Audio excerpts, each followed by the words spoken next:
Muy buenas noches a todos. Por medio de este video iniciamos la tarea 4, modelos en campos de la psicología con ética profesional. Este grupo está integrado por Laura Camila Orozco Hernández, Lesa Hernández Misas, Víctor Alonso Jiménez Machado, Miguel Ángel Mausa Durango y quien les habla, Lady Marcela Taba Córdoba. Está dirigido a la tutora Aida Viviana Tello García. Para dar inicio con el primer campo, se hablará del que seleccioné, que es la psicología de emergencias y desastres. Este es un campo fundamental para la comprensión de cómo ayudar psicológicamente a las personas que atraviesan situaciones extremas como terremotos, pandemias o conflictos. Tiene teorías que ayudan a fundamentarla teóricamente. Que aportan un entendimiento de por qué algunas personas desarrollan trastornos como el estrés postraumático, mientras que otras logran adaptarse emocionalmente. En este campo hay dos principales: la teoría del estrés y afrontamiento por Lazarus y Fogman, 1984, que afirma que las personas reaccionan ante eventos estresantes según cómo los perciben y qué recursos tienen para afrontarlos. Y también esta considera el afrontamiento emocional, el conductual y el cognitivo. Seguidamente se encuentra la teoría de la adaptación al trauma, que es una explicación de cómo los individuos pueden adaptarse o sufrir desajustes emocionales después de un desastre. Estudios que respaldan el modelo se encuentra el de Sandoval Obando 2020, que son intervenciones online durante la pandemia, dando muestra de que el apoyo psicológico es una colaboración frente a la reducción del impacto emocional. También existen otros estudios como en contextos como huracanes, terremotos o crisis humanitarias, la intervención temprana disminuye la prevalencia de trastornos como el TPT. La evidencia científica está respaldada para la intervención psicológica desde las primeras fases de un desastre natural, previniendo así efectos que puedan ser mentalmente graves. La aplicabilidad en la práctica del campo se basa en la identificación a las personas afectadas y priorizadas para dar una atención psicológica. De igual manera, se encuentran técnicas como la escucha activa, validación emocional y orientación breve. Para la prevención de trastornos a largo plazo, el seguimiento es clave para prevenir ansiedad, depresión o estrés postraumático. Y también los psicólogos entrenan al personal de salud y voluntarios para la detección de señales de angustia y brindar apoyo inicial. Estos métodos permiten una atención eficaz durante y después del desastre, asegurando que nadie quede desatendido. Al integrarse con disciplinas como la medicina, el trabajo social, la enfermería o la gestión de riesgo en emergencias, es fundamental el trabajo en equipo y la coordinación interinstitucional. Aquí se habla de que el psicólogo no va a trabajar solo, sino que este va a ser parte de un equipo que actúa coordinadamente para atender lo físico, emocional y social. Frente a los estándares éticos existen tres primordiales: el consentimiento informado, el no causar daño y el respeto por la diversidad cultural. Todo esto porque la ética es clave dentro de cualquier campo de psicología, especialmente cuando uno interviene con personas en estados de alta vulnerabilidad. En síntesis, la psicología de emergencias y desastres es una estrategia y herramienta vital para enfrentar los retos emocionales que dejan los eventos traumáticos, teniendo una base teórica sólida, evidencia empírica y estrategias aplicables, pues este campo da paso a salvaguardar no solo vidas de manera física, sino también emocionalmente. Muchas gracias.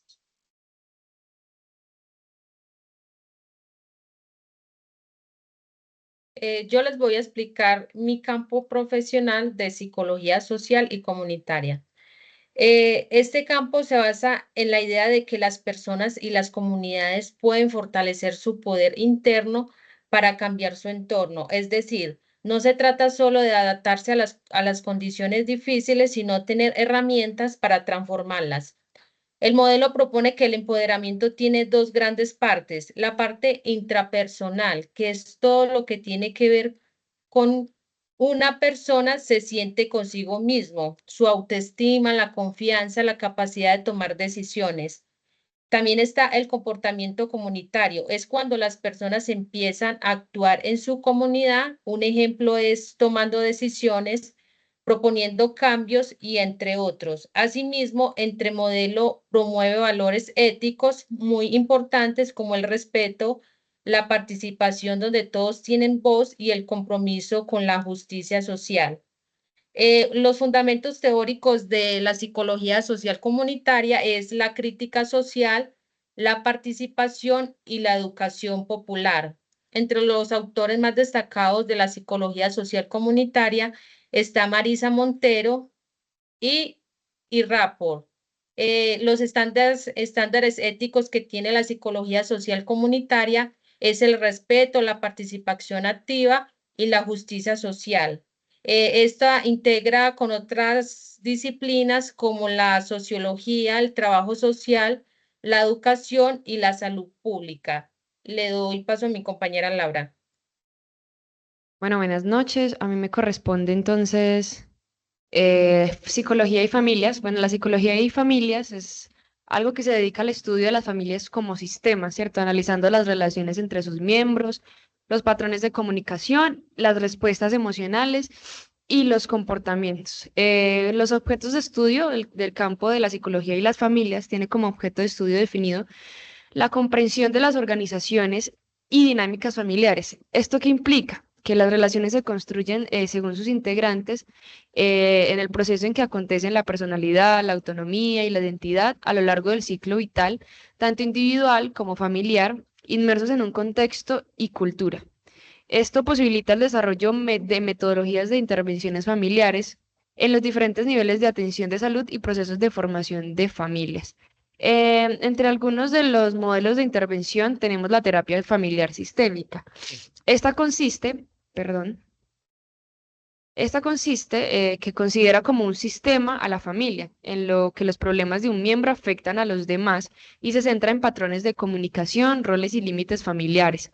También está la terapia familiar de orientación psicoanalítica. Explora las raíces emocionales y psicológicas de los problemas familiares, utilizando técnicas como el análisis de sueños o la interpretación de relaciones transgeneracionales. Otra de los modelos está la terapia de familiar estratégica, ¿cierto? Busca soluciones prácticas y rápidas a los problemas familiares, a menudo utilizando técnicas como la prescripción de tareas o la intención paradójica. Y también está la intervención en desarrollo familiar, que se enfoca en promover el desarrollo saludable de la familia, apoyando el crecimiento y la adaptación de los cambios. Uno de los autores importantes de esta psicología y familias está Murray Bowen, que habla acerca de la teoría de los sistemas familiares y la diferencia del yo y la técnica de la diferenciación del yo, perdón. Salvador Múnich, conocido por su modelo estructural de la terapia familiar. Tenemos a Virginia Satir, destaca por su trabajo en terapia familiar centrada específicamente en las emociones. También tenemos a Jake Haley, el que habla acerca de la terapia estratégica, la que ya les acabé de hablar, y tenemos también a Chloe Madanés, colaboradora de Halley también en la terapia estratégica. Esto también es utilizado en diferentes contextos, de contextos clínicos y terapéuticos, educativos, contexto social y comunitario, contexto en la salud y contexto laboral o institucional. Le doy paso a mi compañero.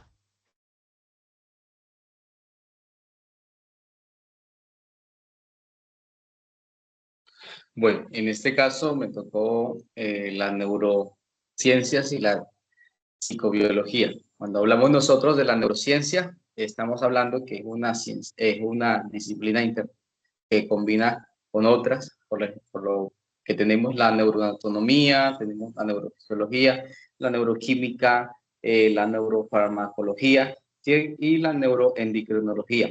Y estas se ocupan, ¿cierto?, de la parte, como lo dice su nombre, del sistema nervioso. Haciendo un breve resumen de la historia, tenemos Grecia, ¿cierto? Allí empiezan como a estudiarse algunas partes con Aristóteles, que es uno de los primeros exponentes, y él se centró como en la parte intelectual. Luego tenemos el Imperio Romano. El Imperio Romano, lo que en ese tiempo se empieza a conocer un poco más en el cerebro y en el cerebelo. Tenemos del Renacimiento hasta el siglo XIX, y básicamente ellos empiezan desde allí a tener como a preocuparse más por las estructuras cerebrales, y esto logra tomar mucho apogeo por las máquinas francesas, que toman un punto importante para esa época. Y ya desde el final del siglo XIX hasta nuestro contexto, ¿cierto? Es una época donde se fortalecen las partes especiales, hay una mejor comprensión de cómo funciona el cerebro, y asimismo tenemos nosotros algunos exponentes para esa época. Broca, entre esos, empieza a defender que hay partes y funciones que están localizadas en nuestro cerebro, y por tanto, ¿cierto? Ya entendemos cuáles son esas partes. Luego Charles Darwin llega para ese contexto y empieza a explicarlo a través de la evolución de las especies, de la selección natural, toma los mismos postulados, ¿sí? Entonces, en ese mismo tiempo, en el siglo XIX, final del siglo XIX, tomamos que las neuronas funcionan como una unidad básica del cerebro, y eso lo empieza a exponer Teodoro Schwemann. Nosotros tenemos posteriormente que la neurociencia hoy, ¿a qué nos enfrentamos con la neurociencia? Está muy subdividida. Tenemos una neurociencia molecular, ¿sí? Esta se conoce como aquellos mensajeros que permiten que nuestras neuronas se comuniquen entre sí. Es decir, se pueden ver como unos centinelas que controlan qué material puede entrar o salir de las neuronas. Hoy también podríamos hablar una subdivisión de la neurociencia en la parte de la celular, ¿no? Y esta celular consiste más en conocer cómo todas las moléculas trabajan juntas para dar a las neuronas sus propiedades especiales. Luego tenemos la neurociencia del sistema. Esa estudia los diferentes circuitos neuronales que analizan la información sensorial, luego las percepciones del mundo exterior para tomar las decisiones y así mismo ejecutar los movimientos. Tenemos la neurociencia de la conducta, otra subdivisión que conoce cómo las neuronas juegan un papel importante, ¿cierto?, en el comportamiento, asimismo en el estado anímico. Y por último tenemos la neurociencia cognitiva, que está encargada en comprender los mecanismos neuronales responsables de los niveles superiores de la actividad mental humana, como es la autoconciencia, la imaginación y el lenguaje. Gracias al avance en el conocimiento del sistema nervioso, hoy podemos identificar algunas cosas, por ejemplo, el Alzheimer, el autismo, la parálisis cerebral, la depresión, la epilepsia, la esclerosis múltiple, el Parkinson, ¿cierto?, entre otras enfermedades. Luego tenemos nosotros también lo que tiene que ver con el tema el tema de la psicobiología. Esta se fundamenta en un acercamiento de los estudios de las bases biológicas del comportamiento. La psicobiología va a generar un aspecto integrador entre la psicología y la biología, y uno de sus principales exponentes fue Wilhelm Wundt, ¿cierto?, que considera que es el padre de la psicología experimental, y publica para su tiempo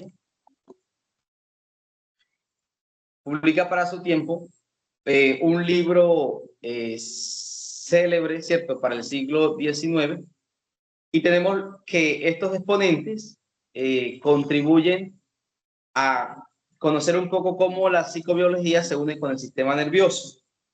Conocer cómo el sistema nervioso, es decir, cómo produce respuestas concretas ante un estímulo y un entorno específico. Eso es lo que permite la unión entre la psicobiología y el sistema nervioso. Conozco qué ocurre acá en el cerebro, pero también cómo mi sistema, ¿cierto?, cómo el entorno donde estoy, de una u otra forma, predetermina, ¿cierto?, mi conducta. Hay algunos valores que la ciencia hoy ha encontrado, por lo menos la psicobiología, lo que hace es que toma apoyo de forma interdisciplinaria con la genética, la endocrinología, la biología evolutiva, la ecología, la psicología comparada. Finalmente, ¿cómo se integran estas dos ciencias? Nosotros tenemos que, en el caso de la relación, ambas disciplinas tienen como objeto conocer el comportamiento, la neurociencia como también la psicobiología. un neurocientífico, por ejemplo, puede estar interesado en los aspectos, efectos señalizadores del óxido nítrico en las neuronas o en la identificación de nuevos agentes neurotransmisores en el encéfalo.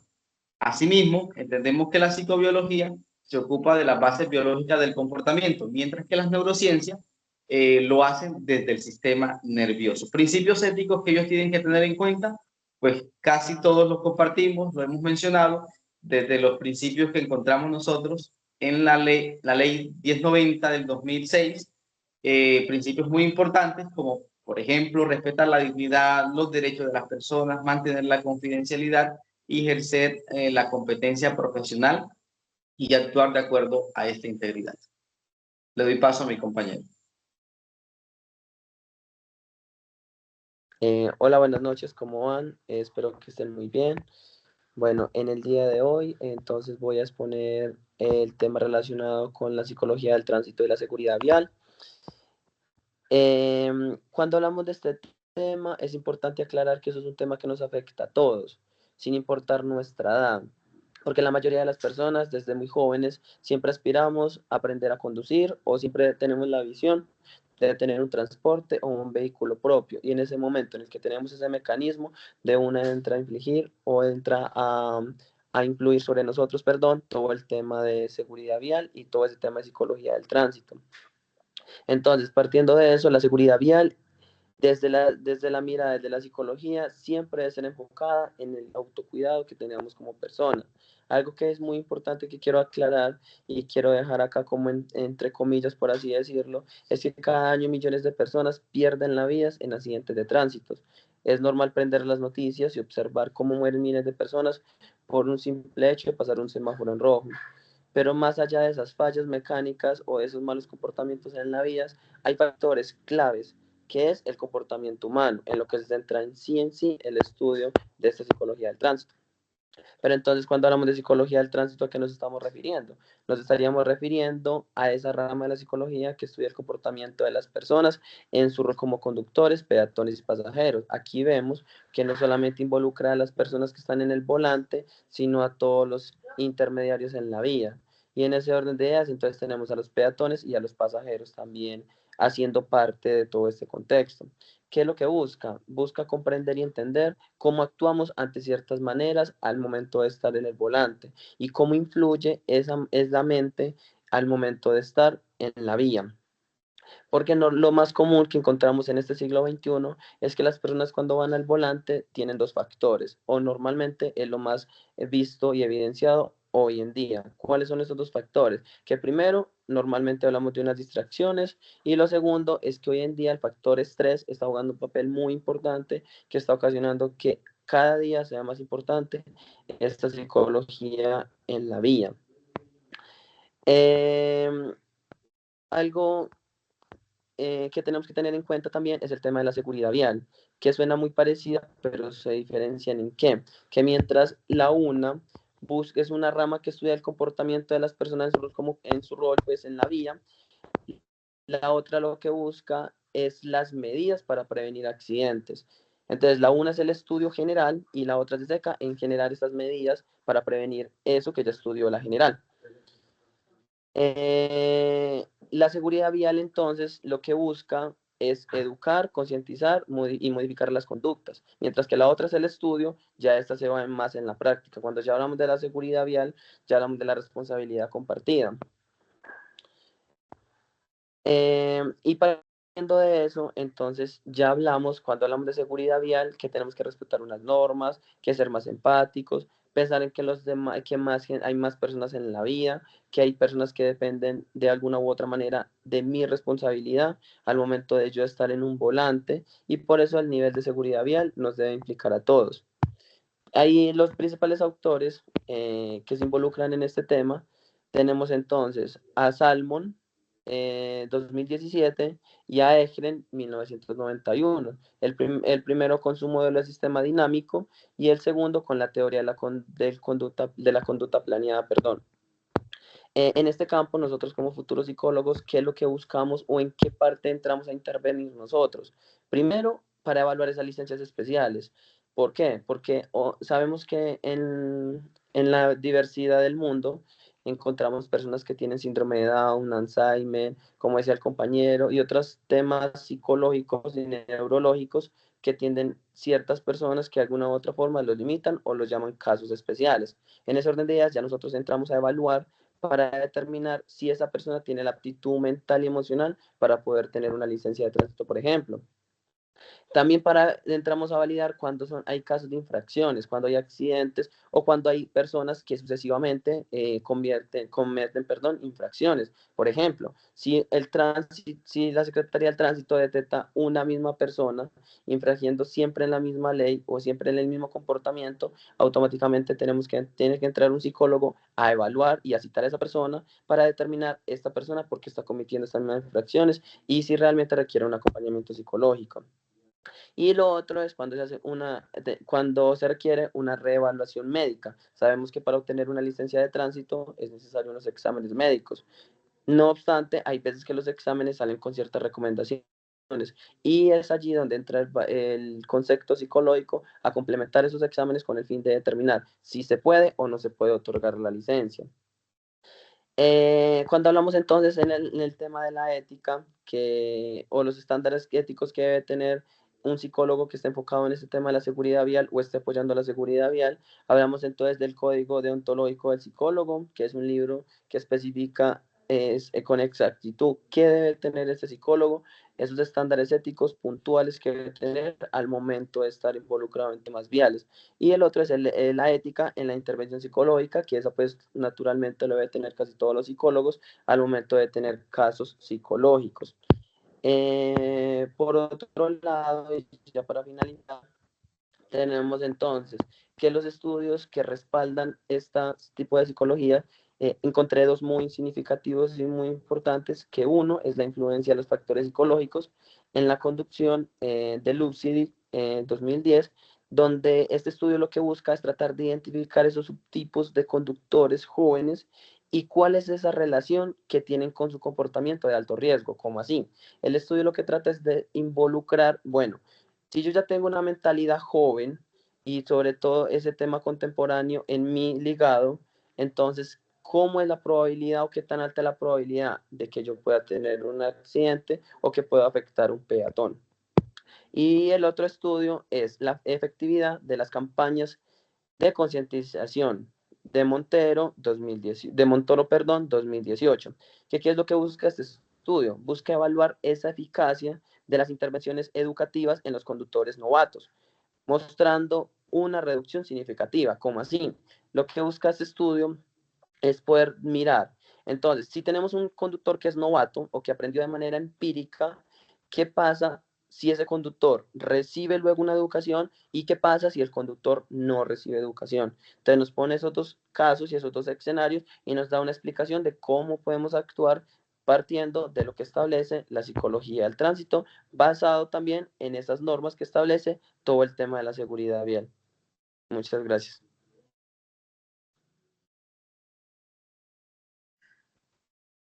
Bueno, muchas gracias. Que tengan buena noche. Igualmente, compañeras y compañeros, muchas gracias.